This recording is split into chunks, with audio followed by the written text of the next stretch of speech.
চন্দ্ৰ ৰাশিৰ বুধ দেৱতাৰ চন্দ্ৰ ৰাশিৰ পৰা কোন ভাৱত শুভ ফলদায়ী হ'ব, কোন ভাৱত অশুভ ফলদায়ী হ'ব।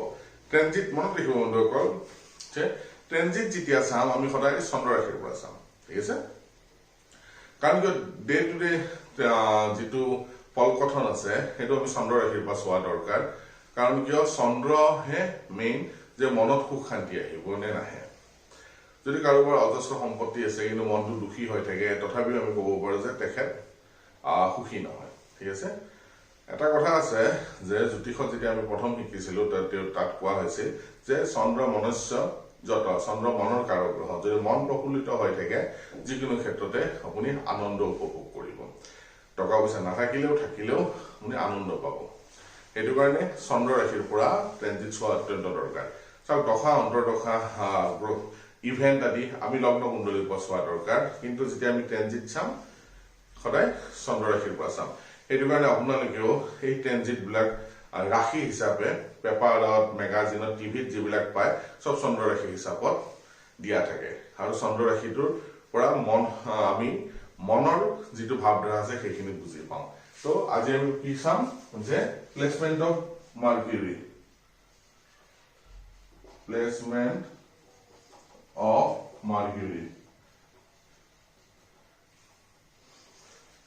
according to moon sign চন্দ্ৰ ৰাশিৰ পৰা। আহক তাৰ আগতে আমি কুণ্ডলীখন আঁকি লওঁ।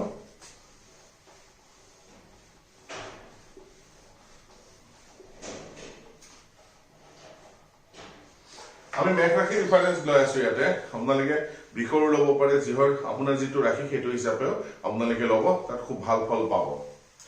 চাওক মেঘ ৰাশিৰ পৰা ৰাশিৰ পৰা চন্দ্ৰ ৰাশিৰ পৰা যদি বুধ দেৱতা সেকেন্ড হাউস, ফোর্থ হাউস, সিক্সথ হাউস, এইথ হাউস, 10th হাউস আর 11th হাউসত যদি ভ্রমণ করে, সেকেন্ড হাউস কি হব? সেকেন্ড হাউস, ফোর্থ হাউস, সিক্সথ হাউস, এইথ হাউস, 10th হাউস আর 11th হাউসত যদি বুধ দেবতা ভ্রমণ করে চন্দ্র রাশির পৰা, ৰাশি যিকোনো হব পাৰে, কি হব? তেওঁলোকক বৃদ্ধি কৰাব, যিকোনো ক্ষেত্ৰত তেওঁলোকৰ বৃদ্ধি হব, কমফৰ্ট বাঢ়িব, ঠিক আছে। কমফৰ্ট জোনত থাকিব জাতক বা জাতিকা, সুখ বৃদ্ধি হব, হ্যাপিনেস বাঢ়িব, গেইন অফ মানি, টকা পইচা বঢ়া দেখা পোৱা যায়।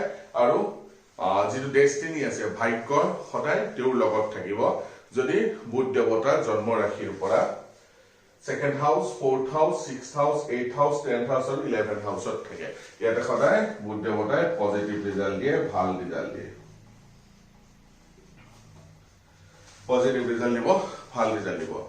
ঠিক তেনেকে বুধ দেৱতা চন্দ্ৰ ৰাশিৰ পৰা যদি ফাৰ্স্ট হাউসত থাকে, থাৰ্ড হাউসত থাকে, ফিফথ হাউস, 7th হাউস, 9th হাউস আৰু 12th হাউসত থাকে, তেনেহলে বুধ দেৱতা ইয়াতে নকাৰাত্মক ৰিজাল্ট বিলাক দেখা পাওঁ। ক'ত থাকিব লাগিব বুধ দেৱতা? যদি ৰাশিত থাকে ফাৰ্স্ট হাউস, থাৰ্ড হাউস, ফিফথ হাউস, 7th হাউস, 9th হাউস আৰু 12th হাউসত এইকেইটা ভাৱ যদি থাকে, বুধ দেৱতা ইয়াতে নিগেটিভিটি আনে। কি কেনেকুৱা ধৰণৰ নিগেটিভিটি? টকা পইচা হেৰুৱা সম্ভাৱনা থাকে, টেনচন, মানসিক টেনচন বঢ়াই দিব, দুখ থাকিব, ভয় থাকিব, আৰু দৈহিক প্ৰব্লেম বিলাক বুধ দেৱতাই দিয়ে। তাৰ ভিতৰত আটাইতকৈ ডাঙৰ হল ইৰিটেশ্যন, আৰু লগতে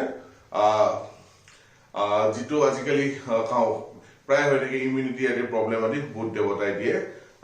আৰু লগতে সেপাৰেশন অনাও দেখা পোৱা যায় বুধ দেৱতা যদি ফাৰ্স্ট হাউস, থাৰ্ড হাউস, ফিফথ হাউস, 7th হাউস, 9th হাউস আৰু 12th হাউসত ভ্ৰমণ কৰি থাকে। ইয়াতে সদায় বুধ দেৱতাই নিগেটিভ প্ৰভাৱ দিয়ে।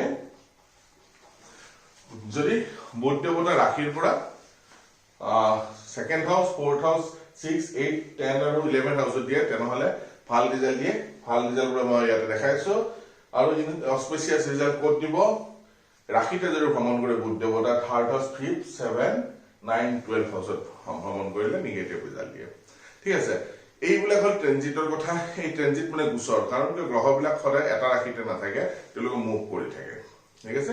আৰু সেই মুভমেন্টৰ ওপৰত বিচাৰ কৰি আমাৰ ঋষি মুনি বিলাকে এই তথ্যবিলাক আৱিষ্কাৰ কৰিছে। তেওঁলোকে এইবিলাক ৰিচাৰ্চ কৰি ওলোৱা বস্তু টেক্সট যিটো আছে মই হুবহু আপোনালোকৰ সন্মুখত লৈ আহিছো।